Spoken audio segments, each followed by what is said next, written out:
안녕하세요. 청문회 실시 안건 의결이 된 거죠? 예, 맞습니다. 오후 3시에 드디어 최종적으로 됐습니다. 예. 내일 오전 10시부터 청문회 합니다. 예. 증인 11명. 그렇죠. 그것 때문에 이제 좀 끝까지 줄다리가 있었는데요. 막판 쟁점으로 떠오른 인물이 최성해 동양대 총장이었어요. 그렇죠. 예. 이분이 아주 뜨거운 인물이 맞습니다. 되어버렸잖아요. 나는 총장 표창장을 준 적이 없다. 근데 이제 조 후보의 부인 정경심 교수가 위임한 걸로 이야기를 해달라고 했다 이렇게 주장하고, 또 유시민 노무현 재단 이사장 김두관 의원이 전화해가지고 관련된 이야기를 했다. 물론 이 두 분은 전화한 건 인정을 하는데 예. 뭘 말을 바꿔달라고 하거나 사실이 아닌 이야기를 해달라고 한 건 아니다라고 이야기하고 있습니다. 그렇죠. 하여간 이런 건들을 다 발설한 분이 바로 그 총장이니까 그렇죠. 뜨거운 인물인데 자유한국당은 그래서 증인을 꼭 불러야 되겠다는 맞습니다. 거고. 그러니까 한국당 김도욱 간사가 이제 강하게 요구를 했는데 민주당이 강하게 버텼어요. 그러니까 좀 공수 역전이 됐어요. 오늘 같은 경우에는. 최종적으로 한국당 김도욱 간사는 최 총장을 고소하다가는 내일 청문회를 할 수 없을 것 같아서 우선 협상을 했다 이렇게 말을 했고, 송기영 간사는 기자들을 만나서 그 태극기 부대에 가서 말하는 분이다. 우리에게 절대로 우호적인 사람은 아니다. 동양대 총장이 그렇게 이야기를 했어요. 어쨌든 여야 협상 끝에 빼기로 했다. 네. 그럼 채택된 사람들은 어떤 사람들이에요? 이제 민주당이 신청한 증인은 윤순진 서울대 환경대학원 교수, 여기 장학금 관련인 것 같아요. 노환중 부산의료원장, 김모 전 한영외고 유학실장, 신모 관악회 이사장, 여기도 이제 장학금 쪽이고, 한국당이 요구한 증인은 장영표 단국대 의대 교수, 정모 키스트 한국과학기술연구원 박사, 최모 레스 CNT 대표이사, 여기는 그 사모펀드가 투자한 곳입니다. 그리고 임모 코링크 프라이핏 에쿼티 사모펀드 운용회사 운용력, 그리고 김모 전 WFM 사내이사, 여기는 그 또 사모펀드의 운용회사가 투자했던 곳이고, 그다음 또 김모 웅동학원 이사 등 이렇게 7명이에요.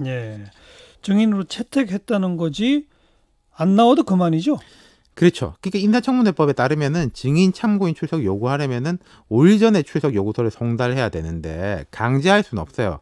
근데 이 당 저 당이 우리가 이 사람을 부르겠다, 그리고 부르면은 임의로 나올 것 같다라고 하는 거는 좀 유리한 이야기를 해줄 사람 아니겠습니까? 아마도 그렇겠죠. 그러니까 전부 안 나오진 않고 몇 명은 나오겠죠. 그렇죠. 어쨌든 어제와 오늘 상황 분위기가 또 좀 다르다 이거죠. 어제만 해도 이제 한국당이 수세였고 청문회를 하니 많이 이제 내부적으로 말도 많았고 민주당이 상대적으로 여유가 있었는데, 앞서 말한 동양대 그 표창장 건이 터지면서 분위기가 확 바뀌었어요. 앞서서 이제 송기영 간사가 그분은 태극기 부대에 가서 말하는 분이다 이런 이야기도 했고, 민주당이 공식 페이스북에서 극우 성향 이런 이야기를 썼다가 또 이분이 좀 상당히 진보적인 사람들, 진중권 교수 등을 이 학교에 영입한 게 알려져가지고 그 극우 이런 단어는 빼고 좀 어수선했어요. 내일 청문회 기본 관전 포인트는? 그러니까 이 부분이 제일 클 것이고, 그리고 지금 증인 채택한 걸 보면은 입시 의혹 관련된 게 이제 6명. 제일 많네요. 장학금 포함입니다. 사모펀드 관련 3명, 웅동학원 관련 2명. 이렇게 갈 거예요. 그리고 지금 검찰이 되게 키플레이어가 돼 있지 않습니까? 지금 수사도 하고 있고 내일 검찰 이야기도 많이 나오겠네요. 그래서 이제 지금 이낙연 국무총리가 국회 예결위 회의에서 자기들이 정치를 하겠다고 덤비는 것은 검찰의 영역을 넘어선 것이다, 이렇게 이제 일침을 놓았어요. 그리고 박상기 법무부 장관도 사회적으로 중요한 사건에 대해서는 검찰이 압수수색 보고를 하고 장관은 수사를 지휘하는 게 논리에 맞다, 이렇게 강조를 했고, 여당 의원들도 비슷한 인식인데 지금 오후에 이런 좀 신경전이 치열해지는 게, 청와대 고위 관계자가 이 논문 관련해 가지고 우리가 조사를 해보니까 논문이 표창장 표창장 관련 조사를 해서 그 현재 사람들한테 이야기 들어보니까 그게 그 대장에는 안 올라가 있는데 이렇게 또 불법적이지 않게 이런 식으로 받은 사람들도 있다더라. 내일 청문회에서 해명이 될 것이다. 이런 식으로 이제 백브리핑을 했어요. 청와대 고위 관계자 발로. 그걸 왜 청와대가 하죠? 그러니까 여기에 대해서 방금 전에 대검의 또 관계자가 청와대가 이 부분에 대해서 이렇게 말하는 것은 수사 개입이 될 수 있다.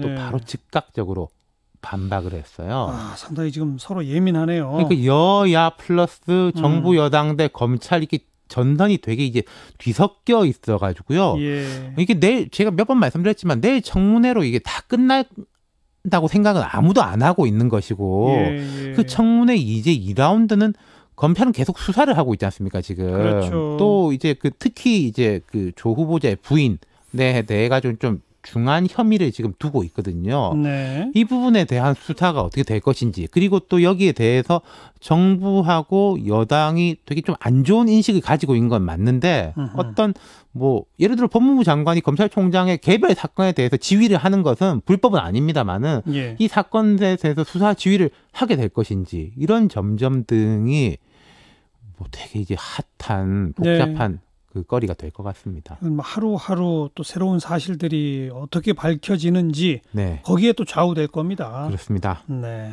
자, 일단 내일 청문회를 지켜봅시다. 수고하셨어요. 네, 감사합니다. 윤태곤 실장이었습니다.